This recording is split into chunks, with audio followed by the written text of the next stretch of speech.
right. Well, somebody is coming in. Hi, Graham. We're recording. Hi. Hello. Sorry, I didn't know. That's okay. No worries. So, what was I saying? Space chickens. Space chickens, space dragons. Right. So, Friends. so I asked my friend Sky. I was like, all right. So should the next thing be space chickens?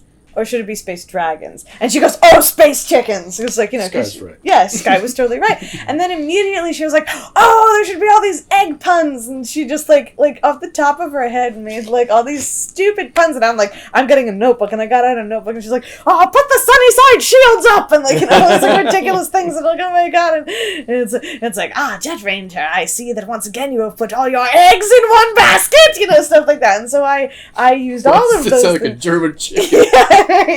Well, he's a villain. And there's three main space chickens. There's the space chicken captain. There's like the female chicken who John calls Cluck. Captain Cluck. That's a great name. He actually didn't have a name. Maybe he'll be Captain Cluck. You're welcome to take Captain Cluck. Maybe that's very good. There's the female chicken who John called. Very close to Kirk.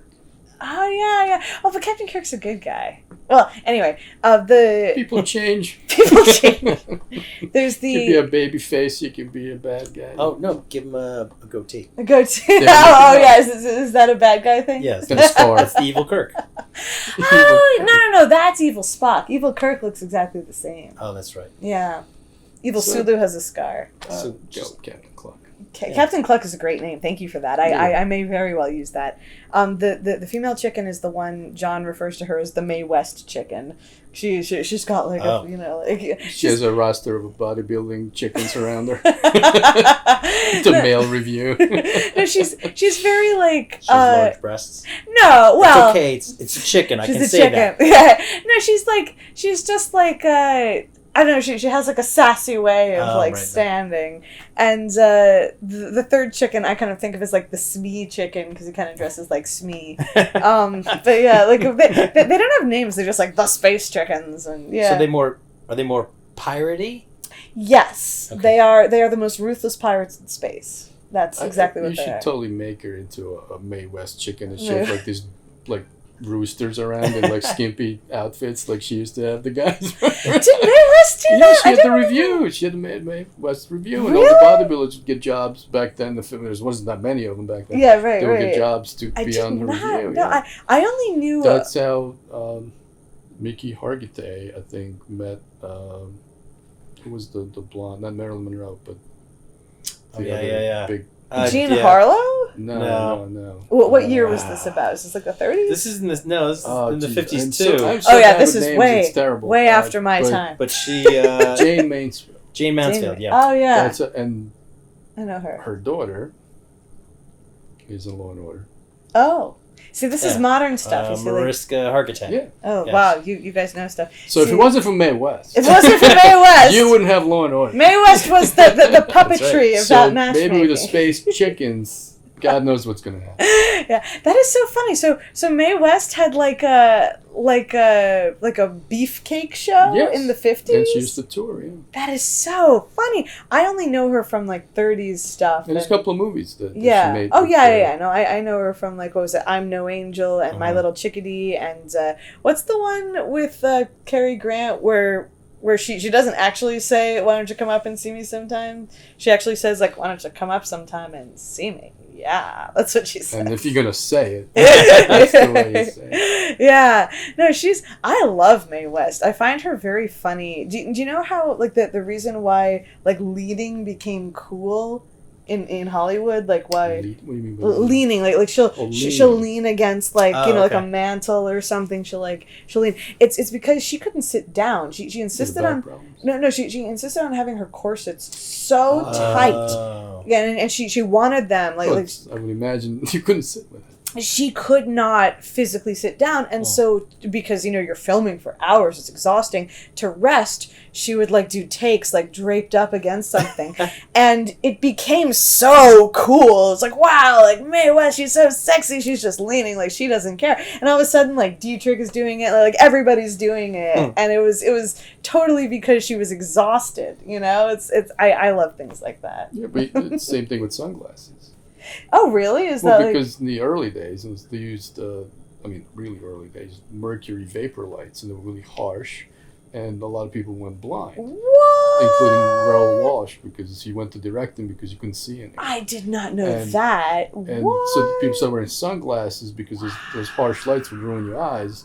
But everybody watching the movies like, oh, it's really cool. These guys are wearing So cool. Wow. How So a lot of things interesting. happen like that. That's crazy. So if you're leaning and wearing sunglasses, you're just the and you're coolest smoking. person. on Yeah, top of right. it, you're I good. guess isn't that sort of what James Dean did, right? Or was it like there was some cool 50s person, Elvis or somebody like I could see someone doing all three in the 50s era. That sounds about Oh, right. sure, you can do it today. Yeah, right, we can do it. Bring it back. Yeah, maybe not the smoking bit. Nowadays people I want to bring smoking back. I want to Yeah. see more. I Smoking want to see more papers against- puppets. more puppets More smoking. Leaning, puppets smoking. See, Triumph again. They would There's make a it dog. look really good. Yeah, no, they There's would. a puppet that smokes, You know, like people are vaping these days. People don't which really is even smoke dumber. anymore. I know, like I don't know. I feel like because like for as bad as like smoking always was. It's like it's like as a '90s kid like smoking is terrible. Don't smoke. It's like you'll get cancer and everything. And then I don't think vaping's any better. yeah, well, it's like you see people vaping and it's like it's so disgustingly modern. It's like I just like when somebody's driving in front of you and they do it, and it looks like the car's on fire. Because it's just it smoke makes an comes out. enormous cloud. It's crazy. I always think something's wrong with their car. No, really, I'm like, oh, they have that contraption. And don't they like blow up sometimes? Like, That's what I heard. Some occasionally the batteries will. It's I mean, the like- smaller they make the batteries, the more volatile they are. Oh, so really? Huh. yeah. Huh. I would have thought that the bigger, the more dangerous. I'm No, surprised. because you're trying to compress more power into a smaller just smaller package. I see. Yeah, So okay. it Especially if you're smoking There's- crack. That would blow up in your face. Yeah, like bars the knows by by experience. Yeah. Well, I think it's There was Richard Pryor. there was that whole moment when everybody was using hoverboards and then they started to explode. It's probably like a similar reason, right? 'Cause they yeah. were Well, fairly because small. there's less surface area, Yeah. Less right, like. so it gets hotter, and eventually it just bursts into flames. So then, why don't cell phones explode? They're pretty. They Small. do. Well, they do. I mean, Don't tell me that. no, there was a I have a cell phone. there was a whole. Okay, I don't think it's common. You do? But there was a whole I don't know what model it was. I forget what brand it was, but there was a one that was known, for occasionally catching on fire, Wow. and they recalled them. Oh, that's right. Yeah. Yeah, That's upsetting. I'm not going to say what it was because I don't remember. It and wasn't like. I don't want. Don't us- get You sued. don't I don't want want our people to, like, tiny little beat you up, right? interview show to get Break your sued. Are you kneecaps. cooking something? Oh yes, Is I this- am. Is it Should I okay? go and check on You it? might want to check out. Yeah. All right. I'll be right back. So I turned off the fire. I'll deal with it later. Whoop.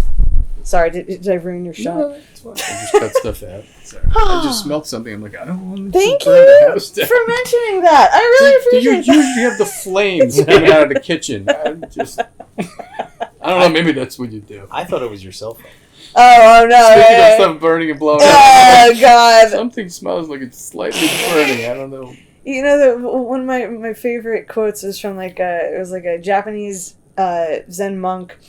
The monastery caught fire, and he's like sleeping, and one of his disciples runs up to him and is like, "Master, you have to wake up! The monastery's on fire!" And he says, "Where is it?" And it's like, "Oh, it's in the main hall." And he says, "Wake me when it gets to the hallway." And he goes back to sleep. Oh, did you need me to turn off the air, by the way? I think it's been coming on throughout, and I just haven't been registering it. Forgot about it. It's not too loud. I don't think it's that I noisy. guess we don't. Okay. Yay. I mean, I hear it, which I'm sure Mike's picking it up. Hi, Sebastian. So what? And you could put chill music under it. No, How long did you live in Japan? Just 1 year, Just one. but I've been back and forth 5 times. Did you go to? Did you English or did you do something else? Yeah, no, I did the JET program, the Japan Exchange okay. Teacher Program or teaching program, and I taught English to middle school kids, which is in Japan it's age 13 to 16, so their middle school overlaps with what we would call high school. That was a crazy experience. I mean, it was great, but it was crazy. I've heard things. Yeah, what have you heard? Well, I read a blog by a black man who kept getting asked about his equipment. Yeah. Yeah. Yes. Not surprising. You don't have to okay. So foreigners, it's not even specifically black guys. I mean yeah, for men it would be black guys, but for women too, non-Asian women get asked that about chest, cup size what? What's your cup size? Yeah, it's Is man. that like a regular? I think people. Hello, and what's your? No. It's I think it really depends on the student. So it's Oh, the kids were asking. oh yeah. Oh my god! Oh, I thought certainly you were not talking. the adults. No, this is I'm talking about the kids. The kids Yeah. in class were asking Yeah. the teacher. Oh yeah. Oh yeah. Oh, That's hilarious. Man. Yeah, I never got asked that, but I knew a whole lot of girls who did. Yeah, it was. Yeah, it's the reality is that in Japan, it's not a diverse place. It's a very monolithically, ethnically Japanese place. And I was in the boondocks. I was in Maruoka, which is in Fukui Prefecture. So it's if Japan is a banana, it's in the inner elbow pit. Ouch, you're hurting me. And so this place was. It's just basically a rural rice farming village is where I was, and it was it was beautiful. Man, it was beautiful. You'd be driving down the road, be these mountains in the distance, and this rice fields. It was. I'm picturing a Miyazaki film. Yeah, pretty much. It was gorgeous. It was beautiful. But it's every place you go, there's a boondocks, and That's my finger. yeah, he needs that. Sebastian. Oh, Sebastian. And if you're in a rural area, people can be a little bit unaware of a lot of stuff. And for the school kids, the ALTs, the assistant language teachers, were pretty much the only non-ethnically Japanese people they ever saw. And so you're kind of a mascot a little bit.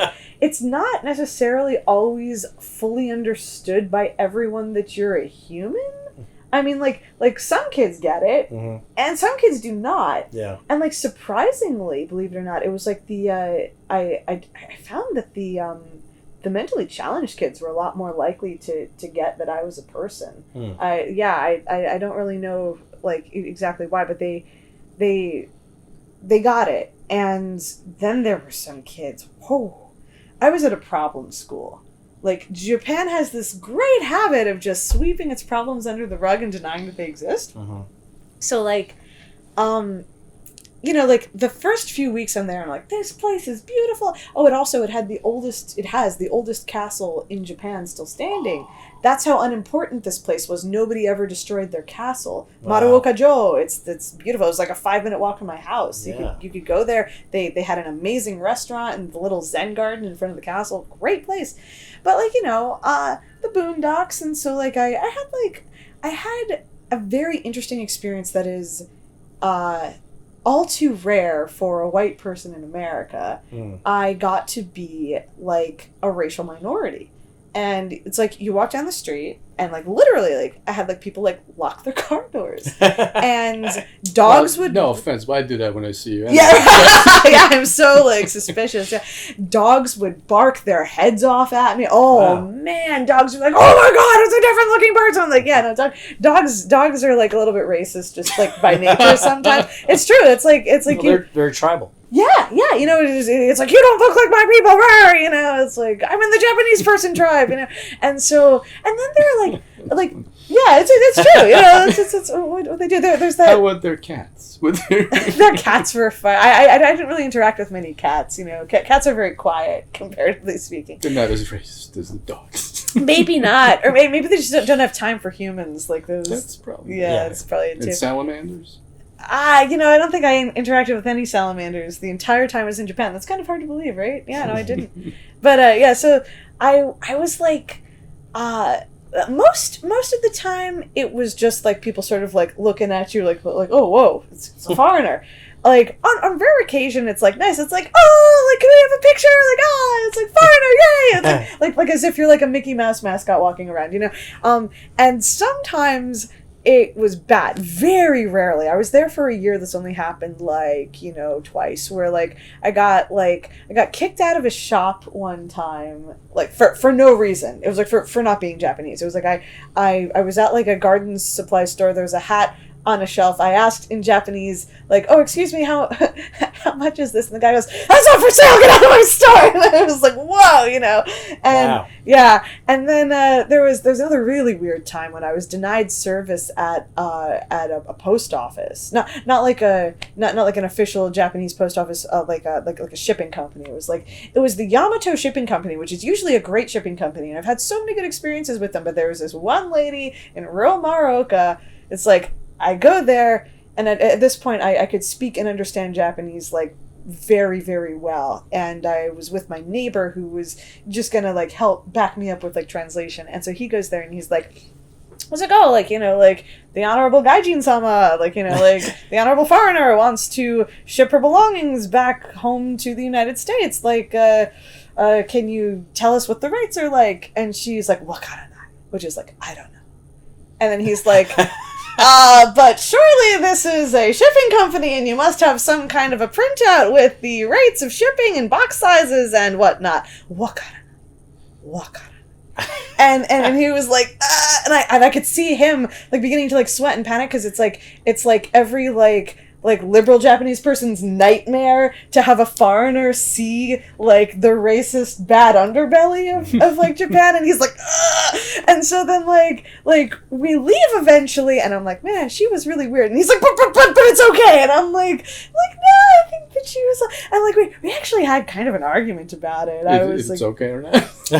well, he said this was what was like, and he was a great guy, but like unfortunately he said like you should accept it. That was what he said, and I was like, because he didn't want to believe that I understood as much as I did, but then when it became clear that I had, he was like, but you should accept it, and I was like, no, like I mean I can't, like, I mean, I accept the fact that it happened. It factually happened. I agree. Like, I accept that fact. But, like, with my heart... accept reality. Yeah, accept reality. With my heart and mind, I can't accept that. Like, she was being, like, awful to me because I wasn't Japanese. And, like, that's terrible. You know, like, that's not a way to be. And, like, we have people like that in America, and it's not a way to be. You know, so you shouldn't refuse someone's service. Like...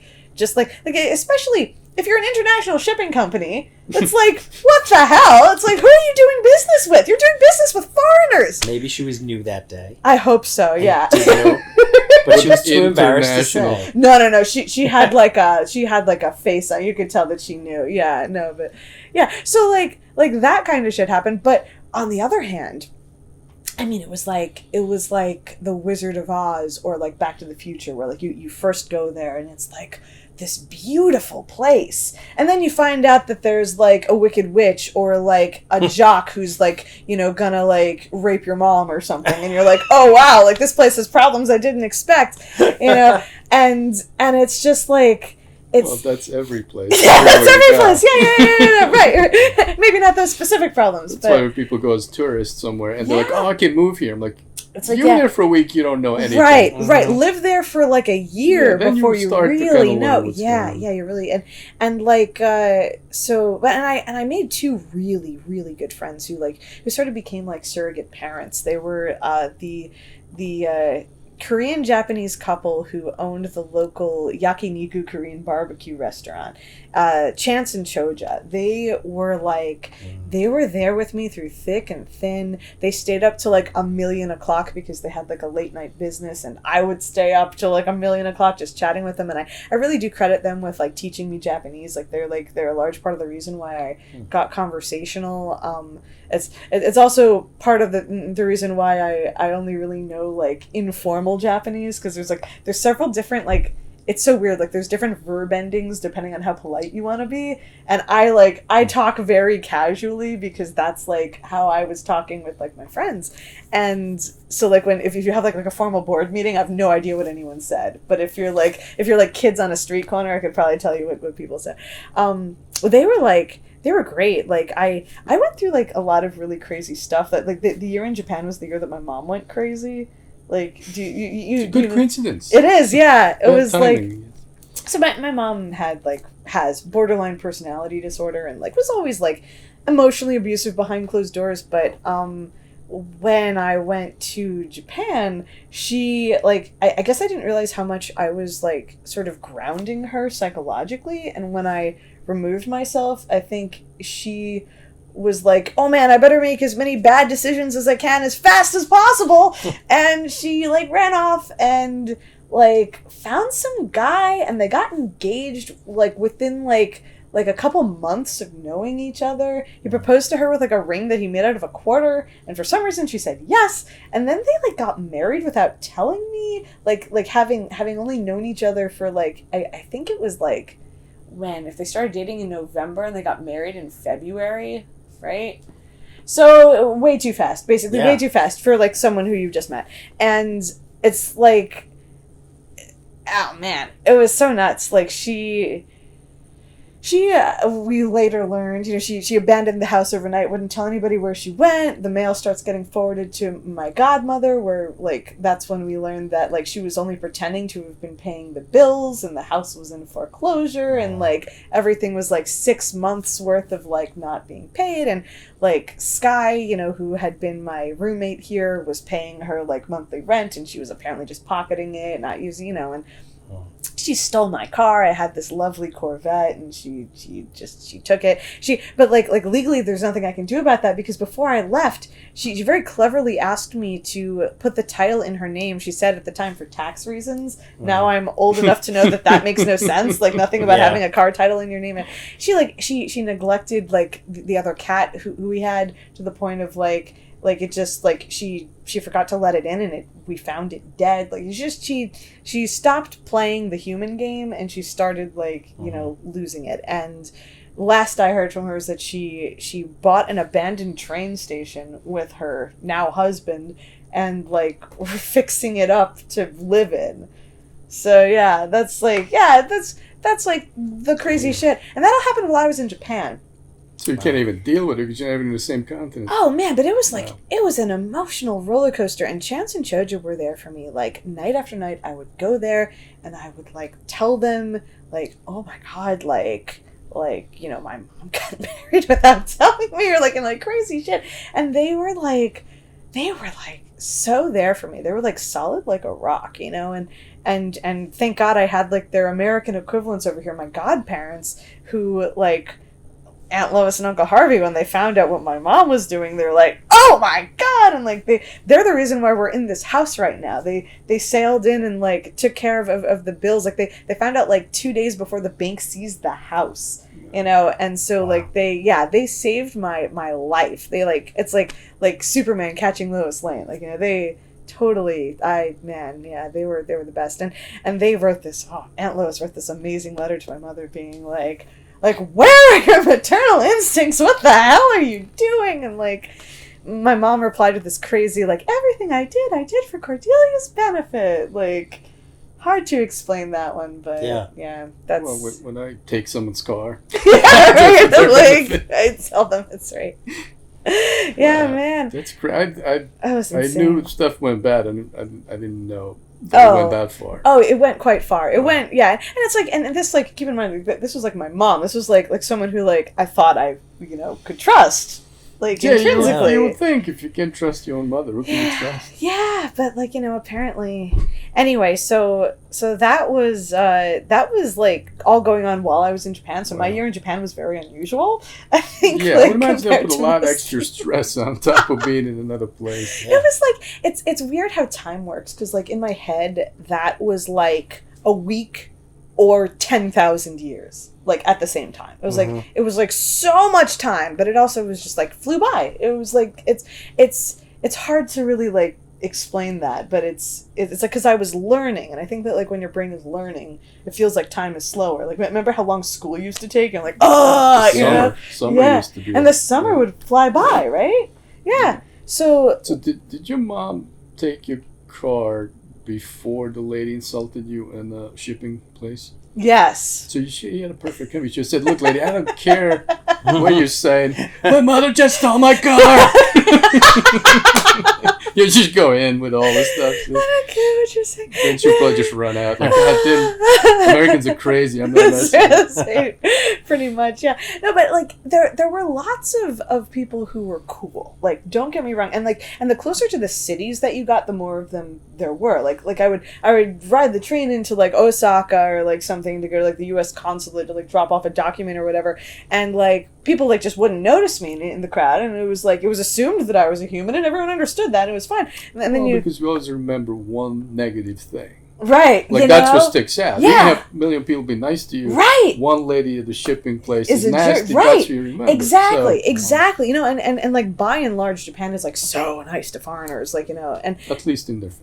Yeah, I mean, even more so than that, like there's a lot of like really genuinely nice people who are like really genuinely interested in people from outside Japan, because Japan is such a ridiculously closed, you know, oppressive society. Well, it's an island on top. Yes. So you're isolated just because you're an island. Yeah, physically and like psychologically, socially, you know, all of that. And so, but when you go on the train back to like, and not to go ahead. but you compared it to which is completely opposite. Oh, the opposite. Most places are in the middle. Yeah. Like if you're going in, it's usually in the middle. There's some you had kind two of extremes. Mix. Yes, absolutely. And they love American culture, and I get it. It's because like, you know, like we don't have any of the like really like repressive social rules that they have. Like in Japan, it's all about like giri. It's all about obligation. It's like actually the word for obligation, the word for honor are the same word. And it's interesting because it's like people who are not obligated are dishonorable. Like, you know, it's like you look at like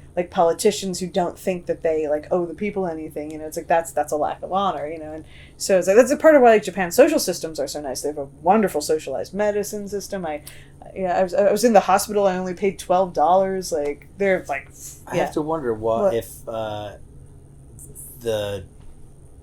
honor obligation thing is the reason that they're getting the shut-in. Oh yeah, that's a big problem. That's the whole reason why they commit suicide so much. It's like if you're not pulling your own weight, the morally right thing to do is to, you know, it's horrible. Yeah, and I mean like right. So like it's also because like there's such judgment. My God, my workday started at 7:55 a.m. and it went to 6:45 p.m. I was considered a part-time worker. I'm not kidding. It was Monday to Friday because I didn't sleep at my desk. I'm not kidding. So anyway, there was one time I was less than 15 minutes early. I wasn't even late. I was less than 15 minutes early because it was the second day of school and I had taken a wrong turn and got stuck in a rice field and had to like go back. And I get there, and for the whole day, everyone was like shunning me, like didn't say hello, like would look the other way, would turn their back, and like the whole day long I'm like, what is going on? Like, why is this happening? And then about like, you know, like a little past lunchtime, I figure out it's like, oh, it's because I wasn't early enough. And I'm like, hey guys, like just so that you know, I wasn't late out of rudeness. I was late because I got lost. And then all of a sudden I was like, oh, really? And I was like, yeah, like, what did you think? And they were like, oh, ha, ha, ha. And then everyone's nice to me again. And I'm like, what is going on? So it's like, whenever you commit, like, a social faux pas, there is this, like, epic shun. And I would commit occasionally. It's contagious. No, it's just like, it's like everybody does it. No, because if you're late, then you're going to spread it around. Oh, is that it? They're afraid they'll catch it. That's a funny thought. You know, well, they have a real system in place to prevent that, you know. Yeah. So there's this epic shame if ever you, like, commit a social faux pas. And I committed them, like, left and right because I'm, like, I'm a foreigner. You know, there's rules that I don't expect. Like how, like, the food that you eat in the cafeteria is, like sometimes they would have this food that was called neba neba, which means, like, slimy or snot textured. And I physically couldn't eat it. It'd be like snot textured noodles or snot textured like beans or whatever. And I was like I would physically retch. And it was unacceptable not to eat the lunch. And I was like I physically can't do that. Like I once had to run to the bathroom and barf. I tried so hard, but it was like it got my gag reflex because we don't have snot textured food in America. And they were like, the way that got unshunned, because I was like being shunned for that for like a while, was that they were like, well, you know, when you eat Turkish ice cream, blah blah blah, it's the same thing. And I was like, what is Turkish ice cream? And they were like, oh, like, really? And I was like, yeah, like, and I Googled it, and I was like, oh, you guys have snot-textured ice cream? And they were like, yeah. And I was like, yeah, we don't have that in America. And they were like, oh, like she's really having this reaction. And, like, they figured it out. So it's like, yeah. Faking it? I don't know what they thought. Well, because it's like Look at her hating slime. Well, it's like the kids aren't allowed to not force feed themselves the lunch. If there's something in the lunch that they hate, unless they're like allergic to it, they have to force feed themselves the lunch, and they'll get like dirty looks from the teachers if they don't finish all of it. And it's like it's like you're not allowed to dislike food, and like you would see like these girls like cringing and like forcing like shrimp or whatever they hated into their face, and I'd be like, man, like. This is not how we do it. I would not fit in. Yeah, right. Well, it's like that's the thing. It's like you intrinsically don't fit in. Yeah. And that's like that has a benefit. There's a plus to it. Like when I would like go around in like malls or whatever, you'd see like those beauty ads, and like instead of like feeling like intimidated by them, I was like, oh, I don't look like that. I'm not like a kawaii Japanese girl. Like that doesn't apply to me, But over time, it does seep in where like the only people you see in ads, the only people you see like on TV shows are all Japanese. It's like I never like noticed exactly like at what point this happened to me, but I noticed like myself feeling like I was the wrong race, or I was wrong somehow to be like non-Japanese, and like being like a little ashamed of it. And like even now, and this is crazy, but like if I go to like Mitsuwa, if I go to like a Japanese supermarket where there's like lots of Japanese people, like I feel myself like kind of like lowering like a little bit like and it's like I figured out that I've osmosified this perception that like that I'm inferior to Japanese people, or that they're like superior to me. And it's a fascinating thing where it's like it's a different racist pyramid. Like we have a racist pyramid in America that everybody takes for granted.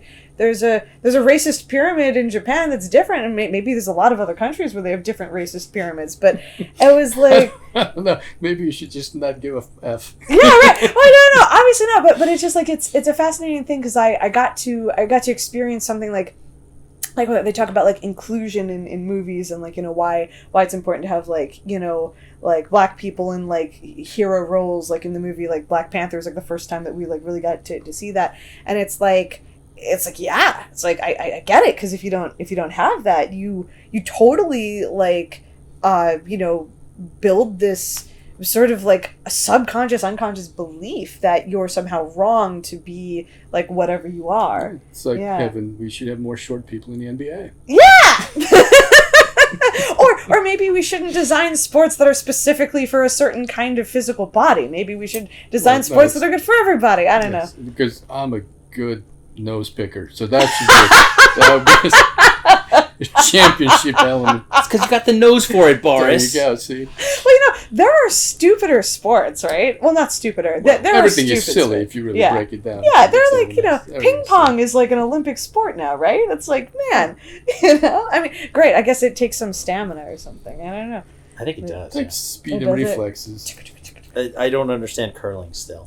Yeah, that's an odd one. I like personally, I've never liked the Olympics at all. I think it's silly. Yeah, I don't stupid. I don't watch it. It just makes people angry at each other from other countries, and like the athletes, like, man, like they put so much pressure on themselves, and it's like unless you win the gold, where like your odds are so ridiculously low, everyone's like secretly a little disappointed. Like even if you win silver, you're like secretly a little bit disappointed. Like they've done studies where like they analyze like the smiles of like first, second, and third place Olympic winners, where they're like the first place person is like beaming, second and third are putting on the social smile, which is like and it's like, man, like this is ridiculous, like to demand this stuff of you. Yeah, it's the sports lottery. Yeah, the sports lottery, very much so. And then there's like I had a friend who was training to be an Olympic swimmer. And it was like she like from like babyhood, basically like her parents were like, from birth she was swimming, like they were like building her to be this like this racehorse person basically. Mm-hmm. And she in high school, like she slipped and twisted her ankle or broke her ankle or something, and that like disqualified her from life. Like she was no longer an Olympic appropriate athlete, and it was like, You know, it was like just shoot the horse when it breaks its leg. It was like I feel like the cruelty to the athletes is something people don't really talk about, you know, and like the kind of every pressure. activity is the same. Yeah. What if you lost your hands? Yeah, right, exactly. You couldn't. Right. No, it's terrible, but like the fact that it's like, I don't know, it's such an ableist concept, the Olympics. I don't know. I'm sorry. It's like such a 2019 thing to say. I apologize. Yeah, but you can apply to anything. People have talent for certain things. Is it carpentry? Is it cartooning? Is it running fast? But few are so toxic, I feel. You know? It's like the Olympics is such a like a pressure-tastic brouhaha. But once the Soviet Union fell apart, you had no one to hate. You see, I never even like watched it back then. Like, you know, I was a kid when the Soviet Union fell apart. I just don't like the pretense of what? That, of like rooting for one country clean. over and it's oh yeah, that's true. Everybody's doped at the gills and they're going to pretend that no one's taking anything. Of course. I think it should be the opposite. You should just have people be allowed to take whatever they want. You know, then it would be interesting. I kind of agree. Yeah. I agree. Then you'd have like people that would get the gold medal and then collapse and die. Yeah, but that's your choice. But if that's what they wanted. Do. But even worse, just you like bleeding as you like. Oh my god. Even worse is what it does to the places that win the Olympic lottery. Oh really? Yeah. Oh right. You're talking about people who a lot of host it. Countries that host it. No one wants to do build it. all these these venues that are used for like a minute and then never again. And they're gone. I think Montreal was just paid off like the 76 Olympics. Really? Yeah, it was recently. The 1976. Greece. Oh, forget it. They're Olympic venues. Forget it. Yeah. Look at all of those events. World Cup, the stadiums in Brazil. Yeah. Some of them just use as parking lots. FIFA, right. Oh, man. No, it's, that's you have to be insane nuts. to even, it's so corrupt. That's why it's a joke. Yeah, that is true. Yeah, you know, my friend Sky actually wrote a paper one time about, like, why athletes like totally should be allowed to like dope up, because she argued that like being an athlete, especially like an Olympic level athlete, is so bad for your body in the first place. Like many of them don't make it into their 60s because of like the intense like, you know, training and everything that they do, and that like, you know, if you've already basically decided that like you're going to shorten your lifespan to do this like amazing feat of strength, then like why not go all out? Like if this is about spectacle, if this is clearly not about human health, there's nothing healthy about being an Olympic athlete. Like that's way beyond. Well, nothing extreme is going to be healthy. Nothing extreme is going to be healthy. So like if this isn't about health, if this is really just about like, you know, like amazing spectacles and seeing what the human body is capable of, why not dope it up and like really go all the way? And I was like, it was hard to argue with that. It's like, no, I think it's fine because you can't even compete unless you. Of course, yeah. Or if you're genetically superior, yeah, right. or if you're like genetically superior, I guess that's have like all of those. I mean, all of it you can't even qualify to be that unless you're a genetic freak for that specific activity. And I think that's part of why I find it like it rubs me the wrong way and always has. Like maybe it's like a Jewish thing or something where it's like, gee, like this is for like genetically superior people. The last time we started talking about that, you're a genetic freak when it comes to drawing. Yeah. Or puppetry. Right, but there's or something else. There's no like bloodthirsty international competition for like, who can do the best cartoon fastest? Like, you know, that's right. There's no such thing. Puppetry Olympics. The Puppetry Olympics. Puppetry blood sport. Yeah, right. Even better. Oh God. It's like the one puppet stabs the other. Punch and Judy show. Yeah, with like K-bar knives. I was thinking like the one puppet like stabs the other and you see like the puppeteer's like arm bleeding through or something like that. Oh yikes. Oh man. What were we talking about? So many things. Starving kids. No. I was always glad that I've been glad in the past few years that I never did any sports in high school because I still have knees. Yeah, right. That's everybody that I know that was really? like, you know, hardcore football, athletes, whatever. They're like, oh, my knees are killing me. Really? Wow. You know? That's fascinating, huh?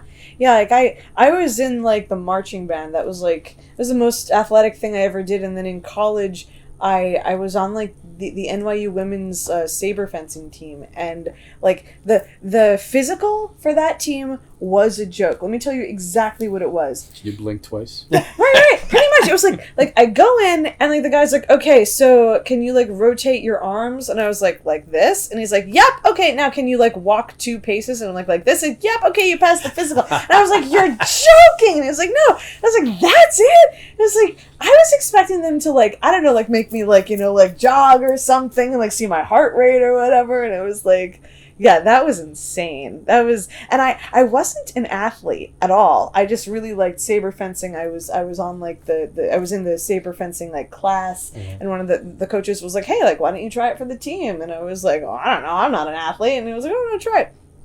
And so like I go there, and like the first day, they're like, all right, now everybody do like 60 sit-ups and 50 push-ups. And I'm like, at 30 sit-ups, I'm like, and then this kid comes up to me. I'll never forget this. This is like something from like a made-for-TV movie from the Disney Channel. A kid comes up to me, an older guy, and he goes, you can only do 30 sit-ups? That's weak. And he walks away, and I was like, I was so dumbfounded. Oh, hello again. That I just... And that was the janitor. Yeah, right. If only. I just in retrospect, I should have said something like, yeah, well, I bet I can beat your ass on, like, in a bout. Like, if I had challenged him to a duel, that would have been a better response. But I was just so like, what? He was just a writer for Nick Jr. trying out his lines. That's what I felt. It was so implausibly rude. I couldn't believe it. And the other crazy thing is that like within a week, they did some kind of like intensive training, and like 3 practices later, I did like 60 sit-ups and 50 push-ups, and I didn't even notice. I'm like, okay, like 51. I was like, wait a minute, and I stopped, and I was like, what just happened to me? Like I was like some kind of freak or something. It was like, I was at my peak. I was in my early 20s, and it was just like overnight, just boom, like my muscles were just there, and it was great. Well, it's a miracle, because if you really work at something, you'll get better at it. Yeah, no, I worked for 3 days. It's like that's not how I work anymore. It's like nowadays. 3 days. Yeah, it's like seriously. You went from double. No, it was like I did. That's quick. It was one exercise day, a day of rest, another like day with the team, day of rest, and by the 3rd day I did like 60 sit-ups. Well, that probably means you could have done it. Did they film that Thursday? You just didn't realize. Yeah, maybe. Did they film you in a montage? I know, right? the Rocky training music. Like, yeah. It was 3 days, but it was really like months and months of work. Yeah, right, exactly. Like in real time, it did. That's how I clean my house. Yeah. Right. No, I was very impressed with that because I didn't expect it to be like that. And if I were to do it now, I'm only 32 now, but my metabolism is not like that anymore. And it's like if I wanted to have like that kind of strength, I would have to work at it for several months. Like I couldn't just pick up like that. I mean, that was crazy. And I think of it like when I was a teenager, like having a 6-pack was just like you do a few extra push-ups, a few extra sit-ups, and it just happens by itself, and you're just there. And now like at you 32, just go to a liquor store. Yeah, that's Boris true. has kept his. Oh, really? Yeah, he just held on. But you are like an extreme kayaker. You're like an amazing like athlete. Yes. You know, he's trying to kill I himself. wouldn't go that far. Yeah, it's more than I can do because like I would have to devote my life to having a 6-pack if I wanted 6-pack abs. I'd have to drop everything else I was doing and only do that. And it would take months. I'm like, I just don't care. I'm just going to be fat. Like, that's okay. I don't have time for that, you know? It's amazing that, that you, are able to discipline yourself like that, though. Like, how do you do it? What's your secret? Well, you just do what you like to do. I just happen to like doing that. You just happen to like doing a physical activity. Yeah. See, that's the trick. See, he doesn't do anything else. If you're right, he likes to do those things. And you get up every day and you write. Yeah. Right? See, that's what it is. So you do what you like to do. I'm a cartoonist and I'm a writer and I'm doing like the pixel animation for a video game. And guess what? What that is, that's sitting and doing this a lot. Right. So I have very strong forearms. You can hitchhike all the way to California. No problem. But this part of me is like blah. Like I'm not gonna do anything. The dangerous part of most of the jobs today are people sitting down. Yeah. So exactly. you almost have to make an effort not to. Mm-hmm. But many years ago, like our grandparents or whatever, that's all they did was walking and lifting and moving around. Yeah, right, moving boxes or whatever. Down, yeah. So yeah, you can get away with eating plates of pasta every night for dinner because you're in the field working all day. Yeah, that's true. But that's if you're true. sitting at a computer, you have to make sure that you do something, otherwise. Yeah, and like it goes back to what I was saying before. Like, our biology is very much like in the cave. Like, we crave like fat and salt and sweet because like in ancient times these things would be rare and important for our survival, and now you can get them like anywhere, and like your brain is like, eat more of that, especially here in the US. Right. Well, when you live in a country where obesity is a bigger problem than starvation. I know, right? Yeah.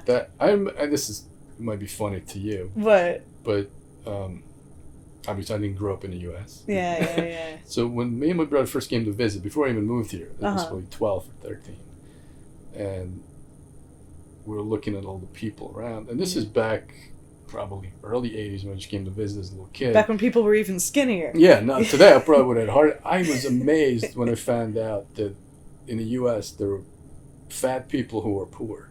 Like, those two things didn't connect in my head as a 12-year-old. I'm like, how is that possible? How can somebody poor be fat? Like, that just doesn't make any sense. That is interesting. But it never kind of left me. I always remember that, thinking that as a little kid. Like, I didn't understand, how is that possible? Because, in a certain kind of a way, like, fat is like the original human wealth, right? Yeah, it's like, everything's kind of flipped. Yeah. That's what that Rubenesque. Like, Ruben was painting what we would consider like chubby or overweight people, and that was attractive because that's what you couldn't have. Right. Yeah. Pale skin was attractive because you were outside working in the field, so you had a tan. That wasn't attractive. That means you're working for a living. Right. It's like if you're so an if you're aristocrat, pale and you had plenty of food, that was attractive. Yeah. Now that's common. Yeah. Anyone can get food. Yeah. Like most people. I mean, obviously. Now you're pale and fat. You live in your mother's basement. Exactly. Yeah. Right. So, Man. And you're going, Ruben. Another Reuben. That's pretty funny.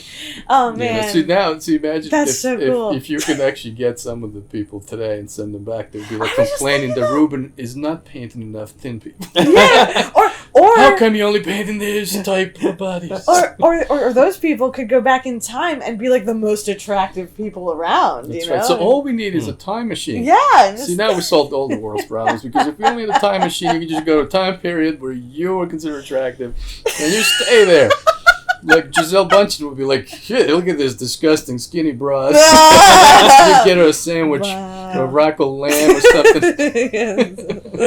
Or Giselle Bundchen might be finally like, I can finally let myself go. I need a Reuben. Oh yeah, it's so hard to stay like crazy thin. Like I'm lucky that I don't care about like looking like an especially beautiful, feminine, attractive woman, because like that is too much work. Well, speak for yourself, Cordelia. It's too much work, you know. It's like there was like a line from like, I think it was like Calvin and Hobbes, or it's like women were like expected to like basically live life like 20 pounds underweight, and it's like No, that's why you should read Garfield. The lasagna. Have a good time. It's an orange cat. Garfield. Just eat lasagna. Garfield and Friends the cartoon was so much funnier than Garfield the comic strip. Did you ever watch the cartoon? It was probably like you were too old for it at the time, right? Probably. It was great. It's like I have this perception that I'm too old now. I have this perception that Garfield is like so funny, but when you read the comic strips, it's like, this isn't funny, you know? Yeah. Do you know Garfield minus Garfield? I think they're hilarious. I love funny. those. Yeah. That's very funny. Yes. You know what? It's like the ultimate trolling of a cartoon, and what's like the worst part about it is that it's so much better than the cartoon, where they just took like a Garfield comic and erased Garfield, just like with Photoshop, just photoshopped him out and all of his speech bubbles. So it's like you'll have like a panel of nothing, a panel of John like saying like, I'm using floor wax as a shampoo, and then a panel of nothing. So it's like John comes off as like this crazy, like deranged, like sort of depressed, weird guy, and it's great. It's like, it's so bonkers. It's great. Sometimes it can seem kind of morbid because there's no punchlines. It's just like this guy saying things by himself and doing absurd things by himself. Oh, it's wonderful though. Yeah, it's great. Two guys walk into a bar. Good night, ladies and gentlemen. right, pretty much, yeah. No, but it's great, and they stack very well. Like if you like read like a whole bunch of them, like they get funnier and funnier. Yeah. I'm like, I'm a very corny cartoonist. Like I always sort of like thought, I don't know, that like sometimes like when my dad would tell like jokes, like verbal jokes, sometimes I thought that like, you know, they're like dad jokes, like a little corny. And I have totally grown up to be an inexcusable cornball myself. And it's like not what I expected. You end up being your parents. It's anyway. it's like it's in my genes. And I really like. That's why I don't wear it. No. That's good. Yeah.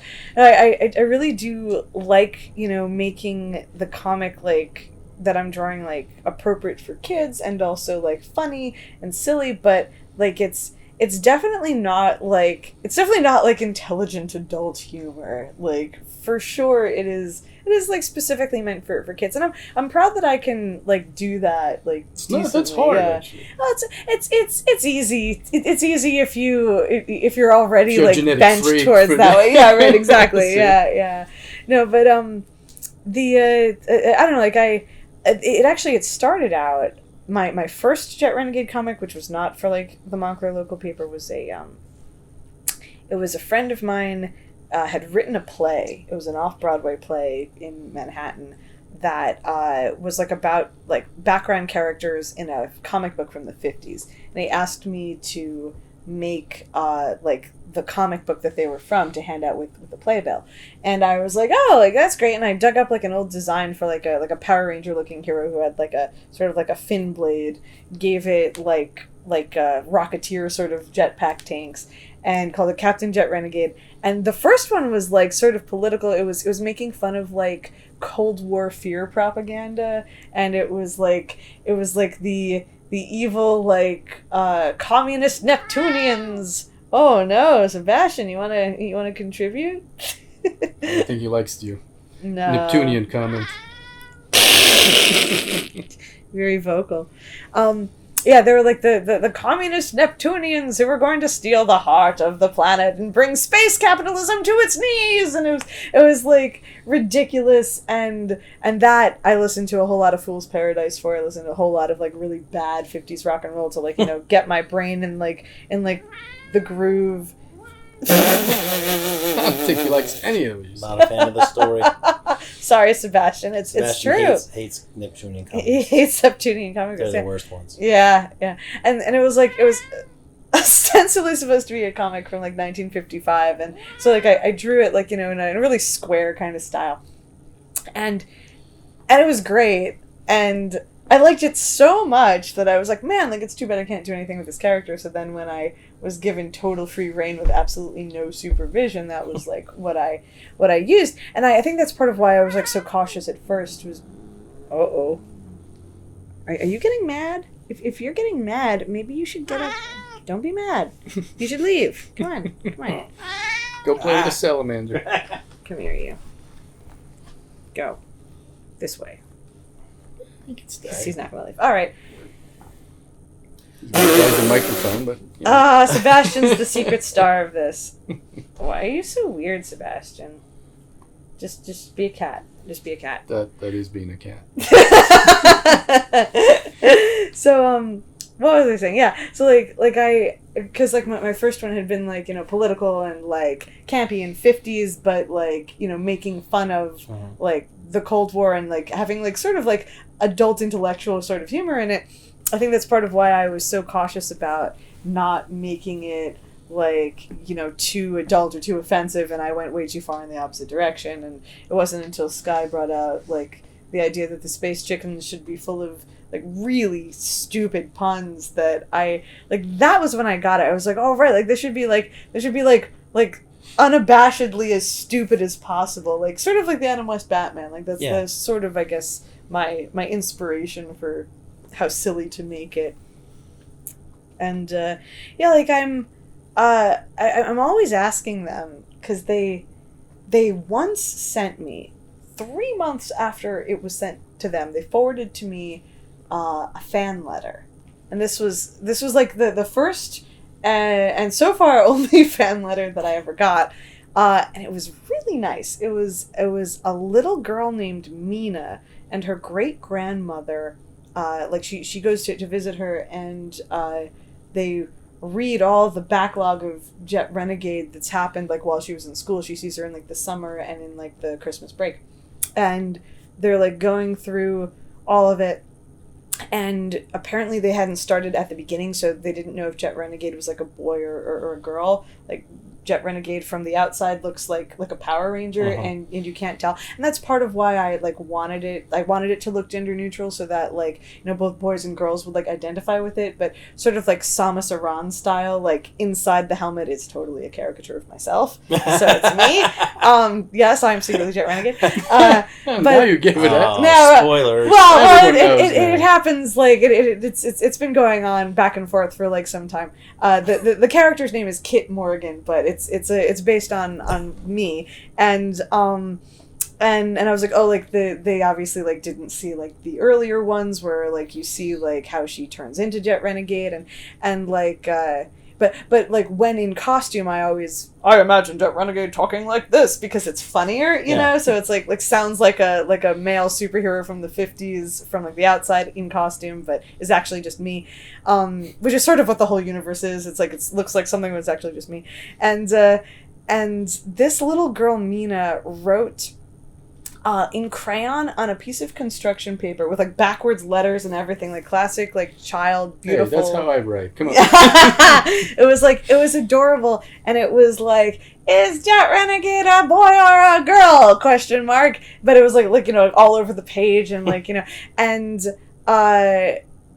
attached with it was a typed note from her great grandmother being hey, this is the first letter that Mina has ever written to anyone. I don't really think that she knows how to write letters, so I'm just going to explain to you, we've been reading Jet Renegade, blah, blah, blah, and, she comes to visit, and we were reading it, and we want to know, is Jet Renegade a boy or a girl, and, all these other questions, and I was oh, wow, this is really, really nice thing. And I was wait, this is backdated from 3 months ago. Montclair Local, send me my fan mail, So I wrote back to them, and I included issues, I printed out from my computer in color, in crayon. Yeah, right, in crayon, the previous issues that they had missed, or at the very beginning, that showed the origin story and all of that. And, when I got, a couple other letters from them since, it was very nice. And every time I go to the Montclair Local, I'm always hey, are there any, because I'm in the dark, by myself, cartooning for theoretical children who are theoretically reading this comic, but, prior to this one, which came, roughly a year after I had been drawing it, I had no idea that there were any real kids actually reading this comic. And then they tell me, they're oh, yeah, kids email us fan letters about Jet Renegade all the time, and I'm they don't what? Send it to you? And I'm why don't you tell me? Why don't you send it to me? And they said, oh, the Applegate Farms ice cream birthday club that's printed on the page opposite your comic. And I was yeah, and she was yeah.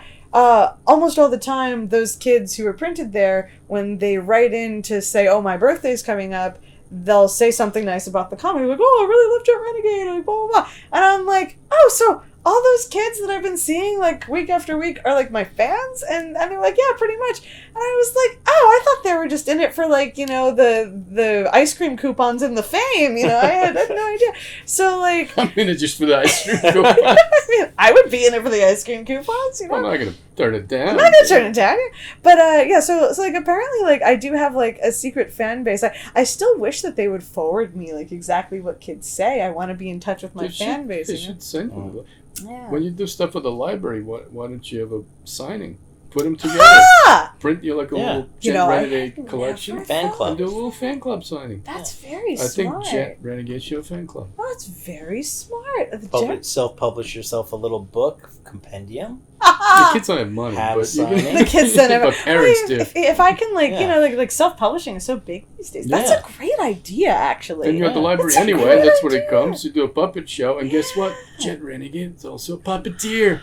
That's right. The library, they have some kind of a self-publishing service, if I'm not mistaken. Make sure it's limited run. Yeah. Oh, yeah. More limited run. Wow. You guys are so business savvy. I'm oh yeah, that's what we do in the podcast. That's right. Wow, that's a why great I'm shooting a thought. podcast, directing it with my On your phone. phone. It looks great. It looks great. Wow. No, I'm totally gonna do that. I'm legit gonna do that. Thank you so much. I'm You're legit welcome. gonna do that. And you better use Captain Cluck. Captain Cluck. It's such a good name, and I don't have any better names. But it has to go through John. John he's very I'll funny. take care of John. Yeah. John's very funny, and if John has any funnier suggestions, I may go with them. But Captain Cluck is a really good name. We'll never see John again. No, I love John. What happened to John? No idea. All right, fine. It'll be Captain Cluck. You're forgetting this is New Jersey. People could disappear. Oh my god. That's why we have trunks. Yeah, and the meadowlands, the swamps. That happened to no names. There was a dentist my friend was using who was found in the trunk of his own car with 2 bullets in his own head. The trunk was closed. This is a few years back. Whoa. So he came in and he was really upset. He says, dentist died. He was asking if anyone had a good dentist. I was like, what happened? So he tells me the story. He was He murdered was by the mob. convinced that this was suicide. And I'm like, 2 bullets in your head, in a trunk, closed door. That's not suicide.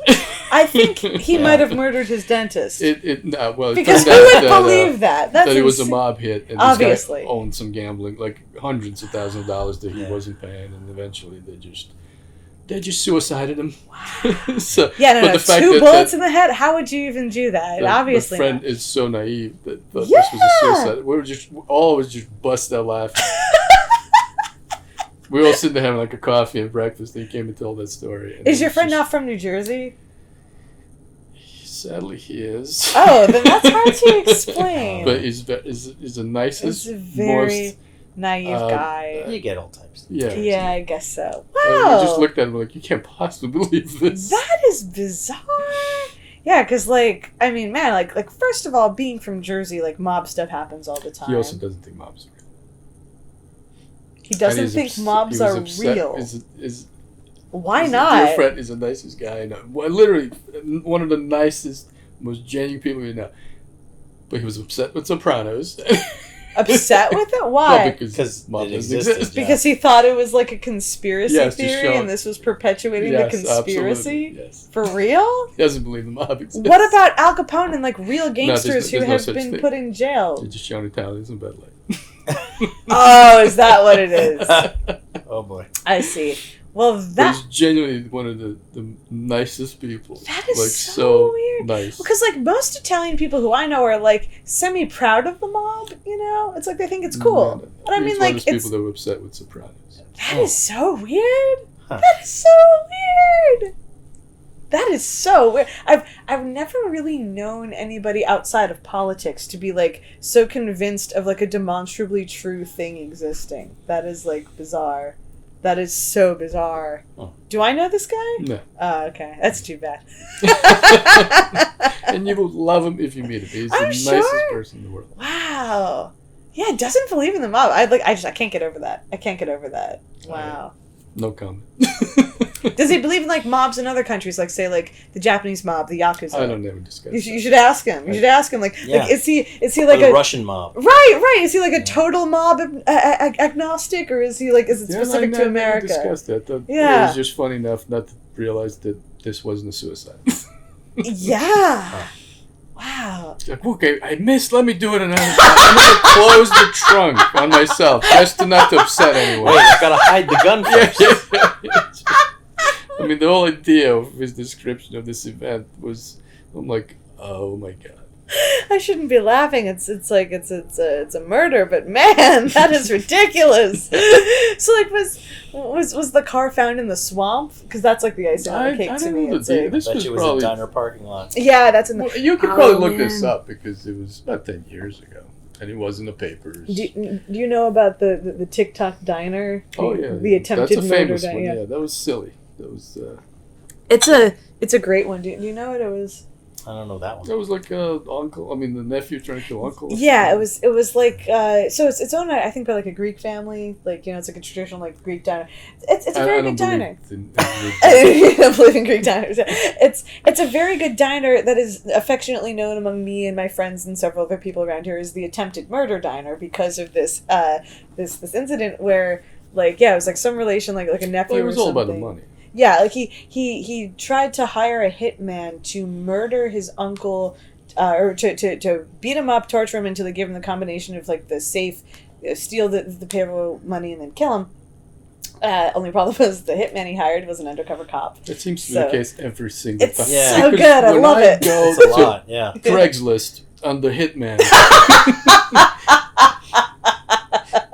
It seems it's always an undercover cop. I can They're never always get the real one. catfishing you. It's not fair. I'm like, I'm looking for. Can you imagine if that was your ad? And they have to tell you if they're an actual hitman. Yeah, you have to ask. Right. them. You ask. There are people who think that like it's the law where a cop has to tell you that he's a cop. It's like that's not the law. It's like, especially not if you're trying to hire someone to murder someone. Like, come on. It's like the cop saved a life. That's always on those ID channel shows. It's always correct. It always like, first of all, just to find something like that would be almost absurd. Yeah. The second, they always offer him like $5,000 or something. Yeah, that's and not like, a lot. Who is going to actually commit To a murder murder? It's like you can go to jail for the rest of your life or be killed. It's like So you have to find a psychopath who doesn't, who who's murders like people anyway. Who's really bad at these finances. Who doesn't understand the market value of anything.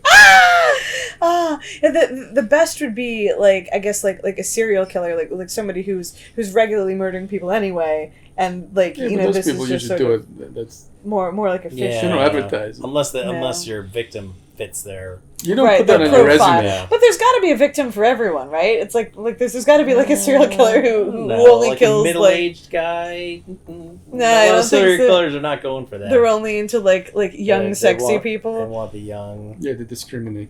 young ladies. Terrible. What standards? You're just a cushion to him, you I know.